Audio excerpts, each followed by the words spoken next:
BMICPA 1999ರಲ್ಲಿ UD ಮಂತ್ರಿಯಾಗಿ ನಗರಾಭಿವೃದ್ಧಿ ಮಂತ್ರಿಯಾಗಿ ಆ ಒಂದು BMICPA ಯೋಜನೆಯ ಚೇರ್ಮನ್ ಅಥಾರಿಟಿ ಮಾಡಿ ರಚನೆ ಮಾಡಿ ಆ ಒಂದು ಅಥಾರಿಟಿಗೆ ಅಧ್ಯಕ್ಷ ಸ್ಥಾನದಲ್ಲಿ ಕೂತು ಕೆಲಸ ಮಾಡಿದವನು ಯಾರು? ಇದೇ ಈಗಿನ ಮುಖ್ಯಮಂತ್ರಿ ಶಿವಕುಮಾರ್.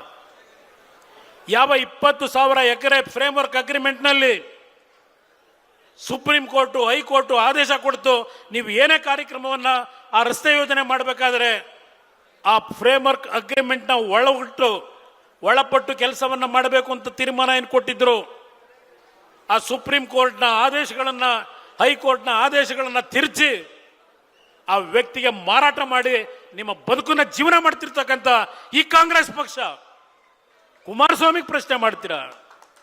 ದೇವೇಗೌಡರಿಗೆ ಪ್ರಶ್ನೆ ಮಾಡ್ತೀರಾ? ಏನಪ್ಪ ಮಾಡಿದೆ? 20,000 ಎಕರೆ ಭೂಮಿ ಆ ಟೌನ್ಶಿಪ್ಗಳು 5 ಟೌನ್ಶಿಪ್ ಮಾಡಬೇಕಾಗಿತ್ತು. ಆ ಒಂದು ಅಗ್ರಿಮೆಂಟ್ ಪ್ರಕಾರ ನೀವೇನು ಮಾಡ್ದಪ್ಪ? 20,000 ಎಕರೆ ಇದ್ದದ್ದನ್ನ ಬೆಂಗಳೂರು ಮೈಸೂರಿನ ರಸ್ತೆ 111 ಕಿಲೋಮೀಟರ್ ಏನಾಗಬೇಕಾಗಿತ್ತು? 1,75,000 ಎಕರೆ ಭೂಮಿಯನ್ನ ಆ ಬೆಂಗಳೂರು ಡೆವಲಪ್ಮೆಂಟ್ ಅಥಾರಿಟಿ ಅಂತ ಹೇಳಿ ಯಾವ BMICPA ಇನ್ಫ್ರಾಸ್ಟ್ರಕ್ಚರ್ ಕಾರಿಡಾರ್ ಅಂತ ಅಥಾರಿಟಿ ಮಾಡಿದ್ದೆ. ಆ ಅಥಾರಿಟಿ ಮುಖಾಂತರ 20,000 ಎಕರೆ ಇದ್ದಂತ ಭೂಮಿಯನ್ನ 1,75,000 ಎಕರೆ ಭೂಮಿ BMICPA ಬಂದು ಇಲ್ಲಿ ನೀವು ಏನೇ ಅನುಮತಿ ತೆಗೆದುಕೋಬೇಕು ಅಂತ ಹೇಳಿ ತೀರ್ಮಾನ ಮಾಡಿ ರೈತರನ್ನ ಬೀದಿಗೆ ತಂದು ನಿಲ್ಲಿಸಿದ್ದು ದೇವೇಗೌಡರು ತಂದು ನಿಲ್ಲಿಸು ಅಂತ ಹೇಳಿದ್ರ. ಆ ಕೂಸನ್ನ ಹುಟ್ಟಿಸಿದ್ದೀನಿ ನಾನು. ಇದರಲ್ಲಿ ಆ ಕೂಸಿನ ಹೆಸರಿನಲ್ಲಿ ನಿಮಗೆ ಬೇಕಾದಂಗೆ ಒಕ್ಕಲೆಪ್ಸಿ ಲೂಟಿ ಮಾಡಿ ಅಂತ ಹೇಳಿ ದೇವೇಗೌಡರು ನಿಮಗೆ ಹೇಳಿದ್ರ. ಬನ್ನಿ ಚರ್ಚೆ ಮಾಡಕ್ ಸಿದ್ಧ ಇದ್ದೇನೆ. ಏನೋ ಒಂದು ಕಾಂಗ್ರೆಸ್ನ ಪಕ್ಷದ ವತಿಯಿಂದ ಮಾಧ್ಯಮದ ಸ್ನೇಹಿತರ ಮುಂದೆ ಒಂದು ದೀರ್ಘವಾದ ಪತ್ರದ ಪ್ರಕಟಣೆ. ಎಸ್, ದೇವೇಗೌಡರೇ ಮಾಡಿದ್ದು.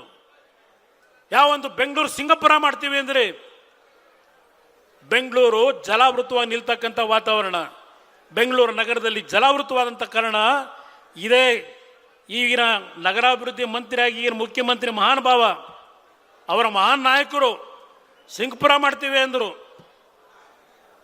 ಯಾವೊಂದು JP ನಗರ ಬಡಾವಣೆ 5 ಅಡಿ ನೀರು ನಿಲ್ತಾ ಇತ್ತು. 2006 ನಾನು ಮುಖ್ಯಮಂತ್ರಿ ಆದಾಗ ಆ ಸ್ಥಳಕ್ಕೆ ಭೇಟಿ ಕೊಟ್ಟು ಪುಟ್ಟೇನಹಳ್ಳಿ ಭಾಗದಲ್ಲಿ ಯಾವ ಒಂದು ಕೆಲಸವನ್ನು ಮಾಡದೆ ಇವತ್ತು ಅಲ್ಲಿ ನೀರು ನಿಲ್ಲೋದಿಲ್ಲ. ಬೆಂಗಳೂರಿನ ಯಾವುದೇ ಭಾಗದಲ್ಲಿ ಇವತ್ತು ನೀರು ಜಲಾವೃತವಾದರೆ ಆ ಪುಟ್ಟೇನಹಳ್ಳಿನಲ್ಲಿ ಇವತ್ತು ನೀರು ನಿಲ್ಲೋದಿಲ್ಲ. ಇದು ಕುಮಾರಸ್ವಾಮಿ ಮಾಡಿದ ಕೆಲಸ.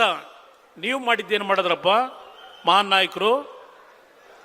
ಆ ಇದ್ದಂಥ 20 ತಿಂಗಳಲ್ಲಿ ಬೆಂಗಳೂರು ನಗರದಲ್ಲಿ 56 ಪ್ರಮುಖ ರಸ್ತೆಗಳನ್ನು ಅಗಲೀಕರಣ ಮಾಡಿ ನಗರದ ಸಮಸ್ಯೆಗಳನ್ನು ಬಗೆಹರಿಸಲಿಕ್ಕೆ ಪ್ರಯತ್ನ ಪಡ್ತಾ ಇದ್ದೆ. ಇದೇ ನೈಸ್ ಕಂಪನಿ ಯಾವ 5 ಟೌನ್ಶಿಪ್ ಅನ್ನ 30 ವರ್ಷದಲ್ಲಿ ನಿರ್ಮಾಣ ಮಾಡಿ ಅಲ್ಲಿ ಏನೋ ಒಂದು ಕಾರ್ಯಕ್ರಮಗಳನ್ನು ಮಾಡಬೇಕು ಅಂತ ಸೂಚನೆ ಕೊಟ್ಟಿದ್ರು. ಆ ಟೌನ್ಶಿಪ್ಗಳು ಬರಲಿಲ್ಲ. ಅಲ್ಲಿ ಬೆಂಗಳೂರು ನಗರದ ಸುತ್ತ ಭೂಮಿ ಹೊಡೆಯತಕ್ಕಂಥ ಕೆಲಸಕ್ಕೆ ಹೊರಟರು. ಅದಕ್ಕೆ ಕೈ ಜೋಡಿಸಿದಂಥ ಮಹಾನ್ ಭಾವನ ಇವತ್ತು ನೀವು ಅಲ್ಲಿ ಮುಖ್ಯಮಂತ್ರಿ ಮಾಡಿ ನನ್ನನ್ನ ದೇವೇಗೌಡರನ್ನ ಪ್ರಶ್ನೆ ಮಾಡ್ತೀರಾ? ಬನ್ನಿ, ತಯಾರಾಗಿದ್ದೇನೆ, ಚರ್ಚೆ ಮಾಡೋಣ. ನಾನು ಬಿಡದಿಯ ನನ್ನ ತಾಯಂದ್ರ ಸಮ್ಮುಖದಲ್ಲಿ ಬೈರ್ಮಂಗಲದಲ್ಲಿ ಬಂದು ಸುಮಾರು 4 ಗಂಟೆವರೆಗೂ ಕೂತ್ನಲ್ಲ ಖಾಲಿ ಕುರ್ಚಿ ಇಟ್ಟು. ಈ ರಾಜ್ಯದ ಮುಖ್ಯಮಂತ್ರಿ ಬಾರಪ್ಪ, ನನ್ನ ರೈತ ಬಂಧುಗಳ ಮುಖಾಂತರ ಅವರ ಸಮ್ಮುಖದಲ್ಲಿ ಚರ್ಚೆ ಮಾಡಬಾ ಅಂತ ಕರೆದ್ರೆ ಬರಲಿಕ್ಕೆ ಇಲ್ಲದೆ ಅಲ್ಲೆಲ್ಲ ಮಾಧ್ಯಮದ ಸ್ನೇಹಿತರಿಗೆ ಪತ್ರ ಬಿಡುಗಡೆ ಮಾಡ್ತೀರಾ? ಹೆದರಿ ಹೋಗ್ತಕ್ಕಂಥ ಪ್ರಶ್ನೆ ಇಲ್ಲ. ಈ ಪಕ್ಷ ಇವತ್ತು ಉಳಿದಿದ್ರೆ ಈ ನಾಡಿನ ನನ್ನ ರೈತ ಬಂಧುಗಳು ಉಳಿಸಿರ್ತಕ್ಕಂಥ ಪಕ್ಷ ಈ ಜನತಾದಳ. ಯಾವುದೋ ಬ್ರೋಕರ್ಗಳನ್ನ ಯಾವುದೇ ಒಂದು ಭೂ ಕಳ್ಳರೇನಿದ್ದೀರಿ, ನೀವು ಕೊಟ್ಟಂತ ಹಣದಿಂದ ಕಟ್ಟಿರ್ತಕ್ಕಂಥ ಈ ನಾಡಿನ ರೈತರು ರಕ್ತ ಬಸಿದು ಈ ಪಕ್ಷಕ್ಕೆ ಶಕ್ತಿ ತುಂಬಿದ್ದಾರೆ ಈ ಜನತಾದಳದ ಕಾರ್ಯ.